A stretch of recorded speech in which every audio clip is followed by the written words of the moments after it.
kesalahan-kesalahan yang tidak disadari ini terkumpul akhirnya menjadi karma ya di berikutnya. Nah gitu. Kadang-kadang kan makanya kan perlunya orang meditasi. Ketika kita hening di malam hari, kita meditasi, kita melakukan relaksasi untuk menemukan ketenangan. Itu apa? Agar kita mempunyai tingkat kesadaran yang tinggi. Nah, kalau kita mempunyai kesadaran yang tinggi kan otomatis ada sesuatu yang istilahnya tidak baik yang ada di dalam diri kita segera terrespon. Sakderenge nglajengaken mirsani video sakjangkepipun kula aturi kapurih nutul tombol subscribe supados boten ketinggalan video salajengipun. Kagem kemanfaatan video menika monggo dipun like, komen lan ugi share. Mugi panjenengan sedaya pinaringan seger waras, bejo donya bejo akhirat, rahayu rahayu rahayu sagung dumadi. Rahayu Mas Agustinus. Rahayu rahayu rahayu Om Swastiastu.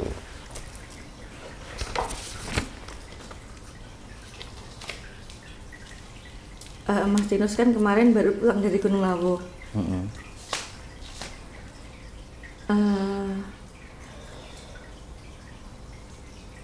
Pas ini kan juga pas bulan Suro. Iya, 1 Suro. Malam 1 Suro kemarin. Setelah dari sana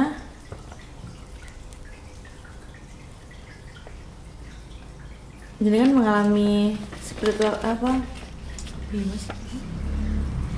Mengalami apa? Kejadian apa setelah dari sana? Ya di sana ya sedikit mendapatkan sasmito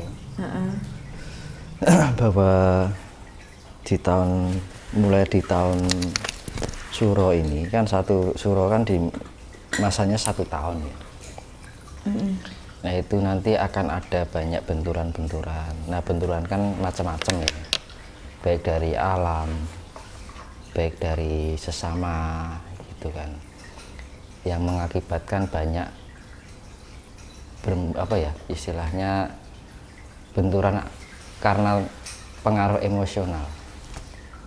Jadi kayak timbul perdebatan, kita berbuat baik ada aja yang ingin menjegal. Ya pokoknya intinya lebih hati-hati, kita harus bisa mengontrol diri dengan, jadi memang benar-benar di tahun Suro ini diuji tentang kesabaran. Jadi pasti ada benturan dari omongan orang, suatu perdebatan, kita ingin melakukan sebuah kebaikan itu ada saja yang mengganggu, yang ingin menjegal, macam-macam pokoknya, yang pada intinya tuh banyak hal yang bertolak pada dengan diri kita. Apa itu bisa dikatakan sebagai ujian?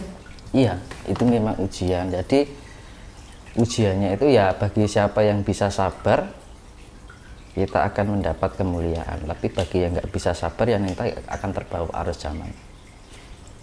Nah gitu. Jadi memang benar-benar kita harus lebih mawas diri, kontrol diri. Jadi harus tingkat kesadarannya harus benar-benar ditingkatkan, kesadarannya itu. Jadi benar-benar menggunakan kesadaran yang tinggi. Memang makanya kan diperlukan hening. Nah kenapa kita harus hening? Agar pikiran kita lebih bisa berpikir jernih. Kalau pikiran kita jernih kan otomatis pikirannya positif ya. Kalau pikiran kita positif, ya otomatis itu rasa atau hati itu atau prasangka itu akan mengikuti. Karena kan sebenarnya kan untuk kita merasakan sesuatu itu kan pasti awalnya dari alam pikiran kita dulu. Jadi alam pikiran itu kan lebih dekat dengan indera pendengaran, indera penciuman, indera perasa, ya kan, indera penglihatan. Nah itu terekam oleh otak kita. Nah ketika kita merekam sesuatu yang masuk di dalam diri kita kan melalui indera kemudian ke otak. Nah ketika masuk itu action apa yang kita lakukan. Nah makanya kan perlunya kebeningan di dalam pikiran. Makanya kan kalau orang lagi banyak masalah itu pasti pikirannya kacau kan. Nah rasanya juga nggak akan baik. Tapi kalau pikiran kita bening, itu ketika kita mendapatkan masalah apapun itu tenang, jadi lebih menghadapi segala sesuatunya itu lebih bijaksana gitu loh. Kalau kita sudah benar-benar kita bening, baru kita masuk ke rasa. Pasti kalau pikiran kita bening, pasti perasaannya juga baik. Kadang-kadang kan kita melakukan sesuatu di luar kesadaran diri kita, ya kan, tanpa disengaja kita melakukan hal yang seharusnya tidak dilakukan atau melakukan hal yang tidak sepantasnya. Akhirnya bukan kalau prasangka kita jelek, otomatis omongan kita jelek, ya kan. Nah, prasangka itu akan kembali ke pikiran lagi. Jadi antara dari sini ke sini balik nih gini nih, terus ke karsa itu ke perbuatan. Nah, akhirnya secara nggak disadari akan timbul karma, iya kan. Nah, karma yang tidak disadari ini yang berbahaya, karena kita mengumpulkan dosa setiap hari itu kan sedikit demi sedikit, lama-lama menjadi bukit kan gitu. Nah kan, nah, untuk menghindari akhirnya berpengaruh pada kehidupan yang kedepannya nanti. Kita nggak sadari kok hidupku begini, kok aku jadi begini. Nah itu kita harus evaluasi diri, kira-kira kita pernah melakukan kesalahan atau tidak. Nah, kesalahan-kesalahan yang tidak disadari ini terkumpul akhirnya menjadi karma ya di berikutnya. Nah gitu. Kadang-kadang kan makanya kan perlunya orang meditasi. Ketika kita hening di malam hari, kita meditasi, kita melakukan relaksasi untuk menemukan ketenangan. Itu apa? Agar kita mempunyai tingkat kesadaran yang tinggi. Nah, kalau kita mempunyai kesadaran yang tinggi kan otomatis ada sesuatu yang istilahnya tidak baik yang ada di dalam diri kita segera terrespon, agar sesuatu yang tidak baik itu menjadi hal yang baik. Jadi lebih ke kontrol gitu, lebih ke pengendalian diri.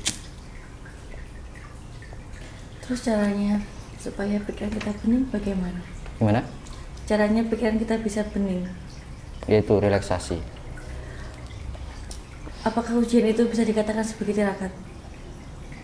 Bisa jadi, karena Tuhan itu bahkan alam itu memberikan ujian dengan sebuah benturan. Nah, kira-kira kan kalau kita mendapatkan benturan tuh action apa yang kita lakukan kan gitu kan. Otomatis kan itu harus perlu pengendalian diri. Makanya kan untuk melatih kan ya, untuk bisa mengendalikan diri kan perlu latihan juga kan. Dan latihan itu harus dibiasakan kan gitu. Makanya perlunya spiritualitas itu kan seperti itu. Kita mendalami tentang spiritualitas kan. Spirit itu kan ya suatu untuk membangun aktual yang sifatnya realita.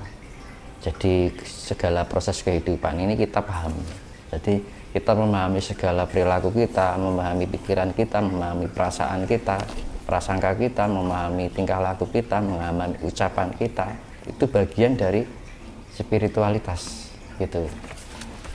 Jadi yang namanya spiritualitas itu tidak dikaitkan dengan hal yang mistis, itu enggak. Perdukunan itu juga enggak. Sebenarnya spiritualitas itu penting buat semua orang seharusnya. Cuman kadang zaman sekarang itu menganggap sebelah mata tentang spiritualitas. Nah gitu kan.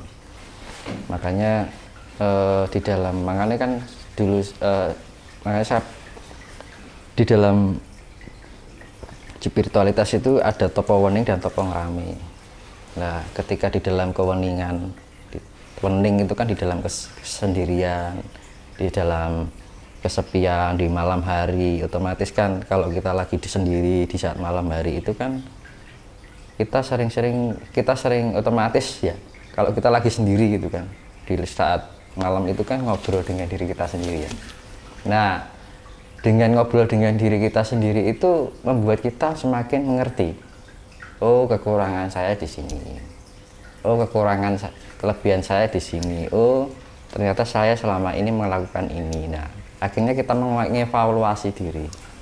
Nah dengan itu yang namanya perenungan, nah, kan? Jadi agar tercipta keharmonisan, karena kan komunikasi dengan diri itu sangat penting. Makanya kan kedekatan, misalkan kita dekat dengan orang itu karena ada komunikasi kan, saling mengerti, saling komunikasi itu sama orang, misalkan contoh gitu kan, sama kakak kita atau saudara kita atau teman kita. Kalau kita ada komunikasi kan ada keterikatan hubungan gitu kan. Ya sama saja kayak kita ngobrol dengan diri kita.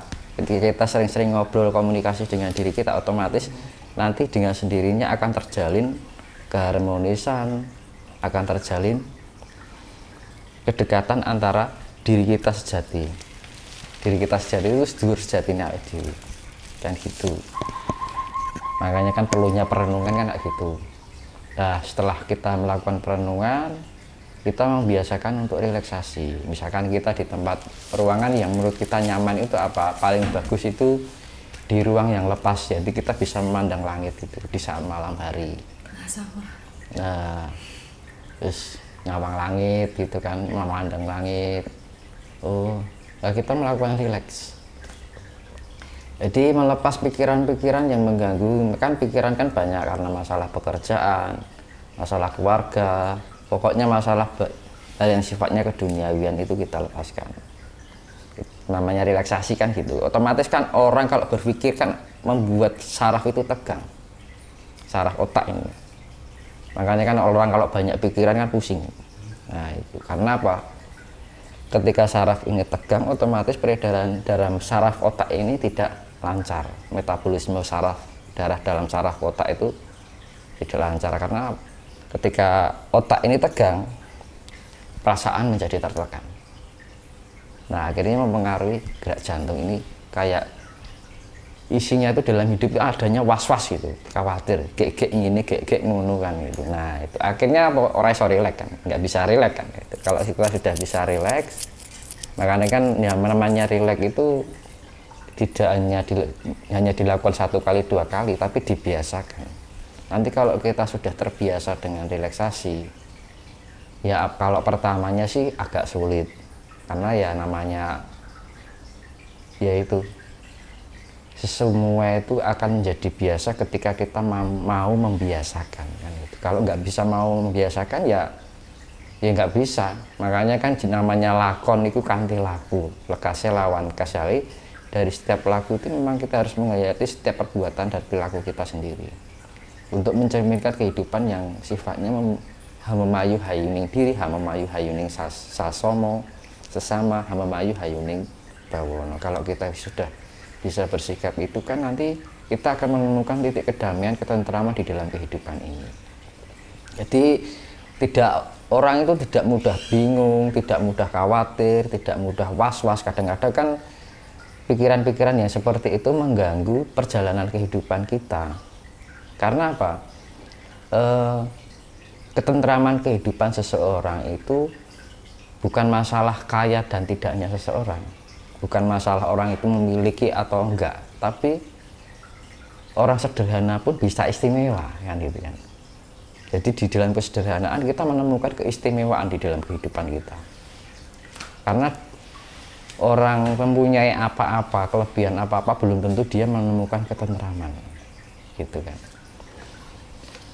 Jadi memang di dalam kehidupan ini harus pintar-pintar kita menyikapi, karena kalau kita nggak pintar-pintar menyikapi nanti ya akhirnya larinya ke kesehatan fisik. Akhirnya orang itu cenderung cepat tua, mudah sakit ya kan. Makanya kalau orang meditasi, orang yang biasa melakukan olah spiritual, olah meditasi, itu otomatis pembawaannya dia ceria, disawangki ora pucet, fresh gitu loh. Nah terus cenderung awet muda kan gitu. Karena apa? Kalau kita terlalu sering tidak rileks, otomatis kan otot kita tegang kan, metabolisme kita juga nggak bagus. Kalau metabolisme kita nggak bagus, otomatis kan mempengaruhi kesehatan secara fisik, dan sel-sel kita akan menjadi negatif atau pasif. Sel kita akan menjadi kinerjanya tidak bagus, karena segala pergerakan tubuh ini dipengaruhi oleh sel tubuh kita. Kan di dalam tubuh kita terdapat sel kan, gitu kan, berbagai sel, banyak sel. Nah, sel ini akan bisa menjadi baik ketika kita mampu melakukan relaksasi, karena ketegangan saraf itu akan mengganggu perkembangan atau aktivitas sel di dalam tubuh kita sendiri. Nah, akhirnya mempengaruhi kesehatan, mudah sakit, jadi daya tahan tubuh itu lemah. Nah, daya tahan tubuh lemah itu akan memperburuk sel-sel fisik kita. Akhirnya orang itu mudah keriput, ya kan, mudah sakit, kena virus dikit ketularan. Nah, itu. Terus kalau kita bisa mampu mengendalikan diri, otomatis itu sangat berpengaruh pada fisik. Kita nggak mudah drop, daya tahan tubuh kita kuat, kondisi fit. Kalau tubuh kita fit, otomatis pikiran kita juga enak. Cobalah kalau orang lagi sakit, pasti untuk berpikir aja males gitu kan, iya kan. Beda kalau orang lagi fit. Dan saya sarankan olahraga yang bagus itu fitness itu sangat bagus sekali. Jadi tidak hanya olah rasa, olah jiwa, olahraga itu juga perlu. Kita melakukan fitness itu kan untuk pergerakannya juga teratur, pergerakannya juga pakai teknik, terus bisa mempelancar peredaran darah. Makanya orang fitness itu kan ototnya gede, ya kan. Pembesaran otot ini akan memperlancar peredaran darah, dan gerakannya juga teratur, dan kalorinya juga terpenuhi. Makanya kalau orang fitness itu rata-rata awet muda. Ya kayak banyak ya orang 70 tahun dia masih melakukan fitness, tapi kelihatannya mukanya masih seperti anak muda. Nah, seperti itu contohnya. Terus cara membuang energi negatif bagaimana caranya, Mas? Ya sama aja. Ketika pikiran kita positif, prasangka kita positif, perilaku positif, maka energi yang kita miliki adalah positif. Tapi kalau kita sedikit mikir negatif, berburuk sangka pada orang lain, ya kan, suka ngomongin jelek sama orang lain, terus kita mendapat omongan orang lain, kita emosi, itu akan mempengaruhi bertambahnya energi negatif. Nah, solusinya gini, ketika ada orang mengeluarkan energi, kita menyerap energi. Artinya, contohnya gini, kita dijelek-jelekin orang nih, ya otomatis kan orang itu akan menguras energinya dia, iya kan? Orang menjelekkan orang itu otomatis dia akan mengurangi energi positifnya. Nah, di saat orang mengeluarkan energi, action apa yang kita lakukan? Misalkan ini, kita dijelekin, terima kasih atas ucapannya. Nah, itu kita mendapatkan energi. Nah, makanya ketika orang itu mengeluarkan energi, kita menambah energi seperti itu. Makanya kan ketika kita melakukan keburukan pada orang lain, kita harus bisa menerima dengan kesabaran. Makanya kan perlu kesabaran. Nah, kesabaran gimana cara melatih kesabaran? Nah, itu kan. Ya itu tadi, kita sering kalau kita di saat malam kita melakukan perenungan. Setelah kita melakukan perenungan, kita melakukan relaksasi. Misalkan orang yang rokok ya santai sih karena ngerokok kan gitu kan. Apa sambil ngapa kan, kesukaan orang kan di saat rileks kan beda-beda ya. Kalau cowok kan rokok kan gitu kan, sama ngopi kan gitu kan. Jadi kalau mau meditasi jangan langsung meditasi. Syukur-syukur kalau malam mandi. Karena mandi, coba jenengan kalau lagi pusing gitu, mandi aja, nggak fresh tuh pikirannya. Nah gitu. Ya sama aja. Karena air itu bisa melarutkan energi negatif. Gitu. Karena ketika kita dekat dengan alam, itu sebenarnya kita bisa menetralisir energi yang negatif. Makanya kan ketika kita bisa kontak dengan alam, kita bisa penyatuan dengan alam, otomatis energi yang kita miliki adalah baik. Karena alam itu sifatnya menetralisir. Dan dinamakan positif itu adalah dalam kondisi netral, tidak terkontaminasi gitu loh. Sifatnya lebih murni.